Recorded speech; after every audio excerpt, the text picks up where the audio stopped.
চট্টগ্রামের ঐতিহ্যবাহী আব্দুল জব্বারের বলি খেলা বৃহস্পতিবার অনুষ্ঠিত হতে যাচ্ছে, যার ১১০তম আসর। সে লক্ষ্যে চলছে বালুর টার্ফ তৈরি সহ সার্বিক প্রস্তুতি। এবারও বলি খেলাকে ঘিরে বসবে ৩ দিনের বৈশাখী মেলা।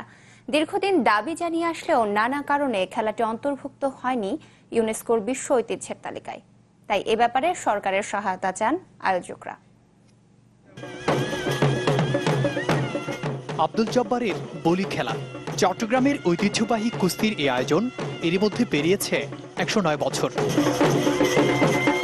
বরাবরের মতো এবারও বলি খেলার প্রস্তুতি চলছে লালদিঘি ময়দানে, যেখানে তৈরি হচ্ছে বালুর টার্ফ। সেখানে শক্তিমত্তার লড়াইয়ে নামবেন কুস্তিগিররা।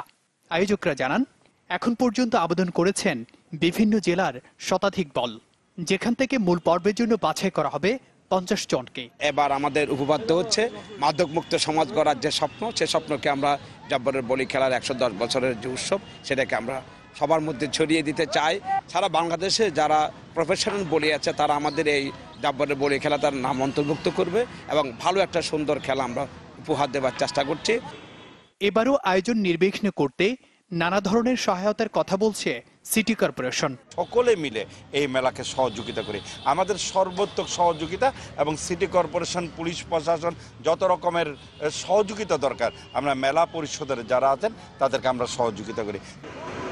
এই বলি খেলাকে ইউনেস্কোর বিশ্ব ঐতিহ্যের তালিকায় অন্তর্ভুক্ত করার দাবি জানিয়ে আসছেন আয়োজকরা। সংস্কৃতি মন্ত্রণালয়ের তরফে এ ব্যাপারে নেওয়া হয় উদ্যোগও, তবে সবকিছু ঝুলে আছে এখনো। বলি খেলাকে ওয়ার্ল্ড হেরিটেজের যেন অন্তর্ভুক্ত করতে পারি, এই আমার পরিবার থেকে এবং চট্টগ্রামবাসী তথা বাংলাদেশের জনগণের পক্ষ থেকে এটা আমাদের জোর দাবি। বলি খেলার মূল পর্ব হবে বৃহস্পতিবার, তবে বুধবার লালদিঘির চারপাশে কয়েক বর্গ কিলোমিটার এলাকা জুড়ে বসবে ৩ দিনের বৈশাখী মেলা, যেখানে হরেক রকমের পসরা নিয়ে বসবেন দেশের নানা প্রান্ত থেকে আসা ক্ষুদ্র ব্যবসায়ীরা।